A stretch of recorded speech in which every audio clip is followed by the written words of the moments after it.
Porque alguns diagnósticos são tão difíceis da gente aceitar, na verdade são tão difíceis da gente chegar neles e aceitar.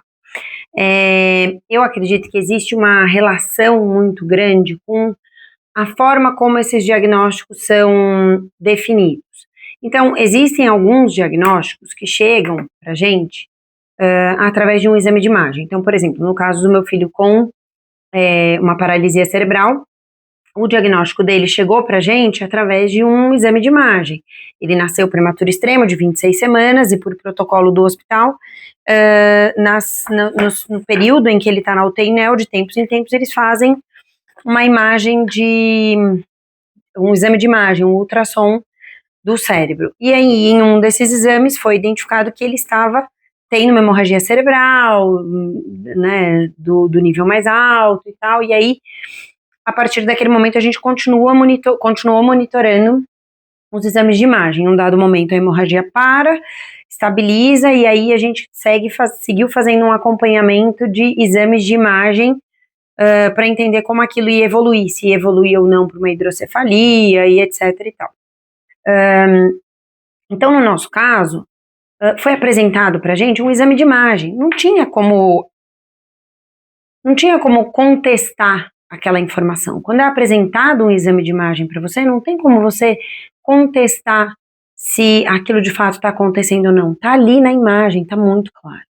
Quando uma família recebe um diagnóstico de uma síndrome genética, existe um exame genético que é feito, vem ali escrito, foi encontrado, ou, né, enfim, sai lá a explicação escrita, é claro, é concreto aquilo. Então é óbvio que a família passa por um processo de sofrimento, ela passa por um processo de luto daquele filho idealizado, mas não existe uma margem ali para uma dúvida de quem recebe o diagnóstico. Está ali, é evidente, você pode entrar em um processo de negação dentro dos estágios do luto do filho idealizado, mas não existe uma discussão sobre aquele resultado, entende? Agora, existem diagnósticos que dependem principalmente da observação clínica. Então, por exemplo, no caso do diagnóstico do autismo, do TDAH, de transtornos de desenvolvimento, de transtornos de aprendizado, de dificuldades de processamento sensorial. Então, nesses casos, né, sempre o diagnóstico é feito através da observação clínica. Então você vai em um médico, o médico vai fazer uma série de perguntas, ele vai te encaminhar para um especialista, você vai ter que fazer uma intervenção ali por alguns meses para conseguir acompanhar primeiro como aquela criança responde à intervenção, você vai ser orientado a fazer ajustes na sua casa, na sua conduta, na rotina talvez da criança, para conseguir observar também a resposta que ela dá mediante essas alterações. E aí, depois de passado um período, vão fazer avaliações, testes, observações, e aí sim vão te entregar um relatório, um laudo, uma explicação daquele diagnóstico que chegaram, ou então do porquê que não chegaram no diagnóstico. Eu já passei por isso também, de me devolverem um relatório explicando por que não era aquilo que a gente inicialmente achava que era.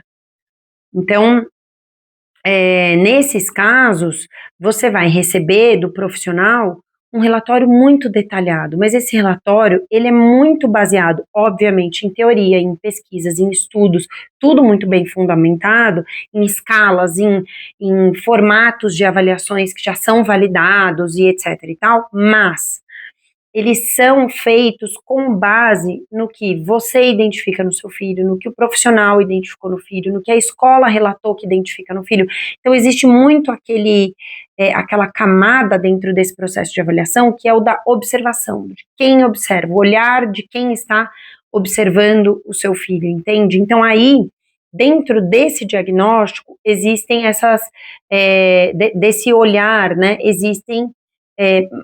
existe a margem para essas duas grandes dificuldades, a de chegar no diagnóstico e a de aceitar o diagnóstico. Por quê? A primeira de chegar é porque envolve a pessoa ter um olhar muito treinado, muito refinado, para conseguir perceber o conhecimento, para conseguir criar situações que simulem o que ela precisa testar, e inclusive de perguntar para, por exemplo, para a escola e para a família as perguntas certas para conseguir coletar as informações que ela precisa, para conseguir fazer o diferencial entre dois diagnósticos, para chegar em um diagnóstico, para entender se não é o outro, porque muitos diagnósticos se assemelham em alguns aspectos. Então, é importante que essa pessoa tenha esse olhar muito refinado. Então, daí já vem a primeira dificuldade de conseguir chegar em um diagnóstico.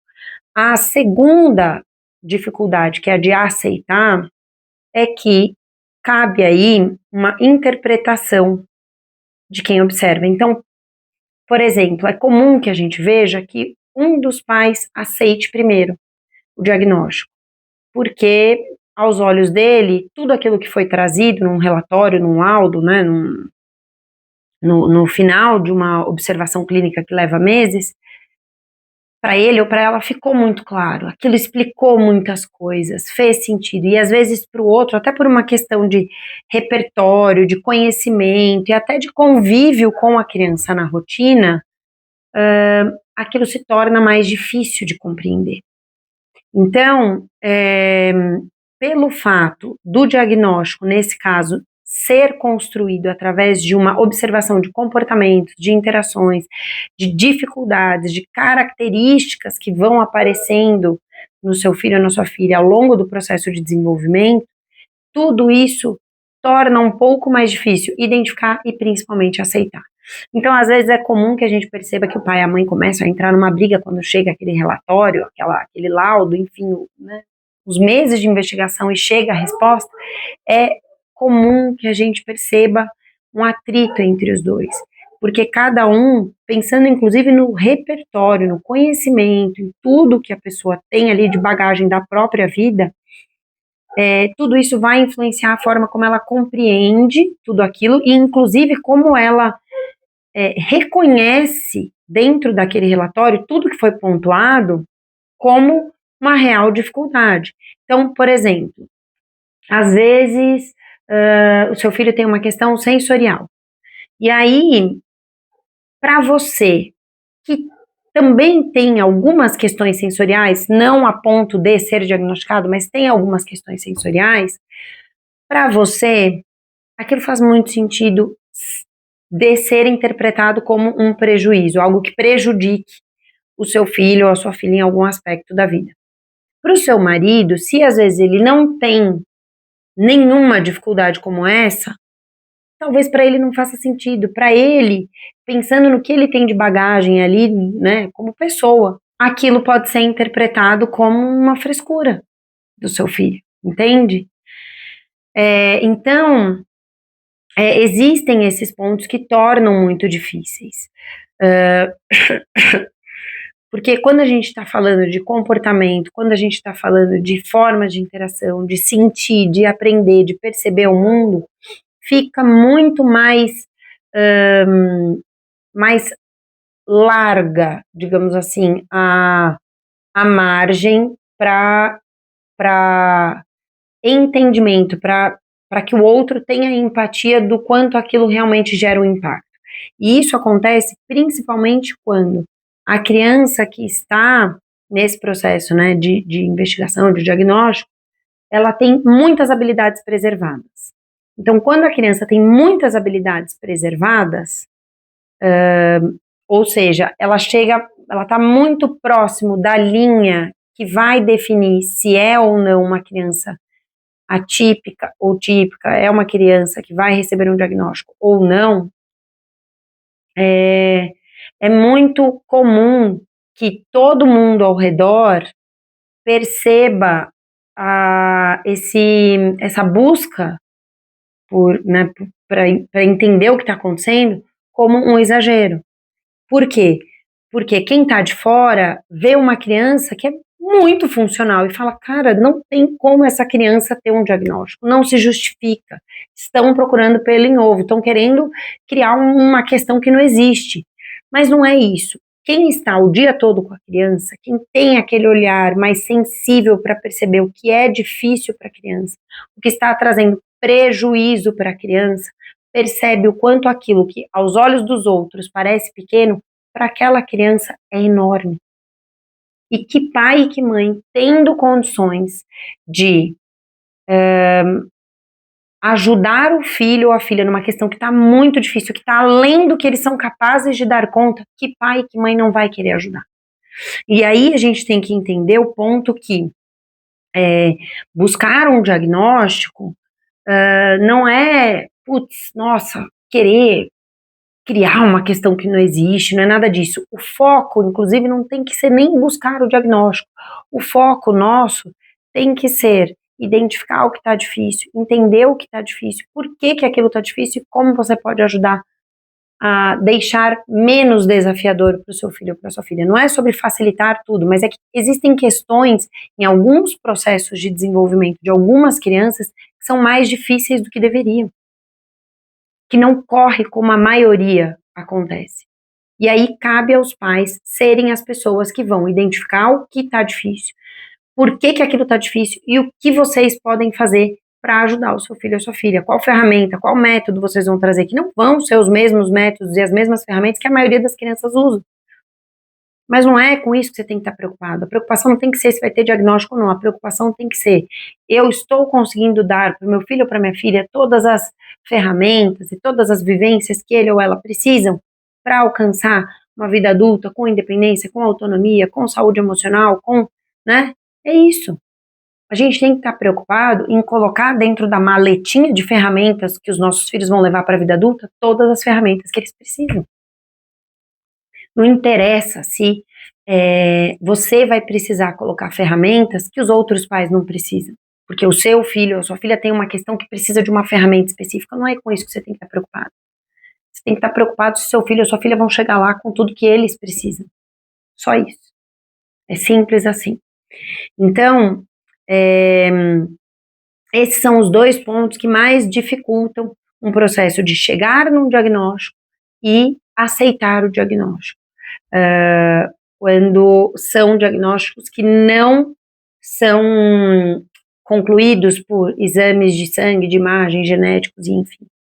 São feitos com base em observação clínica, tá? Então, neste caso, se você está nessa situação, tá vivenciando isso dentro da sua casa,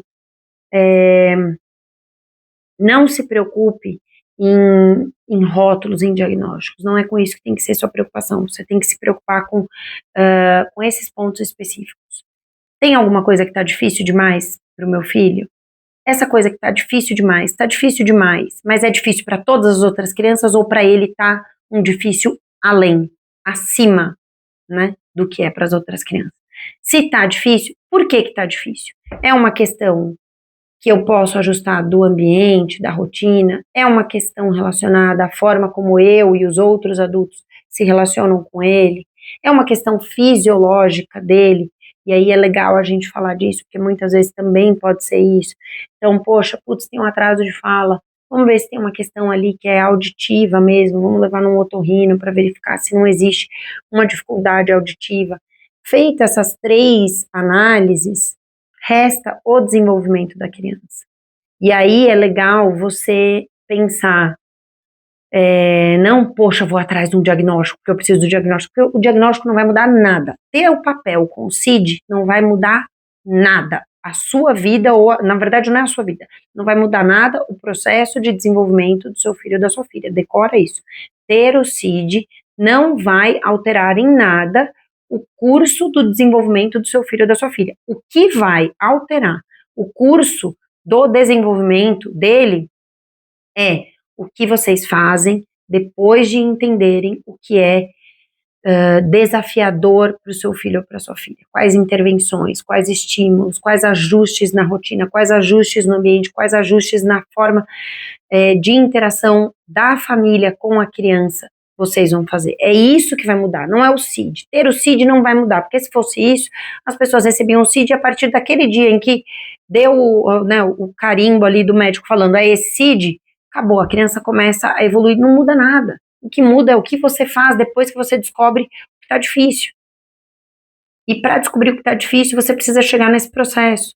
Em alguns casos, tem crianças que nem chegam a receber um CID, porque elas não são atípicas, mas elas têm questões que são muito difíceis, que chegam muito perto ali de uma linha para receber um diagnóstico, mas não recebem, mas mesmo assim está muito difícil, está trazendo muito prejuízo. E aí a importância do pai e da mãe terem um olhar refinado para perceber o que está difícil demais. Né? O processo de desenvolvimento, ele é desafiador, tem que ser desafiador para a criança crescer, mas tem um limite do quanto precisa ser desafiador, sabe? Então, os pais têm que ter esse olhar sensível para perceber o que está muito difícil para ajustar na rotina, no ambiente, nas interações, nas vivências da criança, para apoiar quando feito todos esses pontos, ainda perceberem que o desafio existe. Esse é o nosso papel, apoiar o processo de desenvolvimento dos nossos filhos onde nós somos necessários. A gente não pode apoiar nem muito além do necessário e nem pouco. E se os nossos filhos precisam de mais apoio, a gente não pode apoiar pouco, entende? A gente precisa dar o apoio necessário. Ainda que seu filho ou sua filha precisem de mais apoio, tá bom? Espero que você tenha gostado desse vídeo. Se você gostou, se você está passando por um processo de busca de uma resposta do porquê o processo de desenvolvimento do seu filho ou da sua filha está correndo diferente da maioria das crianças da idade deles, se inscreve no canal. Eu sou mãe de trigêmeos. Um dos meus filhos é atípico, ele tem paralisia cerebral. Meus 3 filhos foram prematuros extremos de 26 semanas, e prematuros extremos têm processos de funcionamento muito diferentes, processos de desenvolvimento muito diferentes. Então, ao longo da minha maternidade, por conta desse meu filho com paralisia cerebral desde o início, eu me dediquei muito a entender o processo de neuroplasticidade e desenvolvimento do cérebro na infância, e isso acabou preparando o meu olhar para entender muito bem como estava acontecendo o processo de desenvolvimento dos irmãos. E aí, no momento em que eu percebi que eles também precisavam de apoio, porque existiam questões que estavam muito difíceis, mais difíceis do que deveriam para eles também, eu consegui ter o olhar refinado para coletar as peças e levar para profissionais que pudessem ajudar meus filhos. Então, se você também está passando por uma situação parecida com essa, se a sua maternidade se assemelha em algo à minha, segue os meus conteúdos aqui, assina o canal para assistir todos os vídeos, me segue também no Instagram, lá eu posto conteúdo todos os dias falando muito sobre isso, sobre a importância da gente observar os nossos filhos e ter um olhar preparado para entender quem os nossos filhos são, nas dificuldades e nas potências, para conseguir apoiar melhor os nossos filhos, o processo de desenvolvimento deles na rotina, tá bom?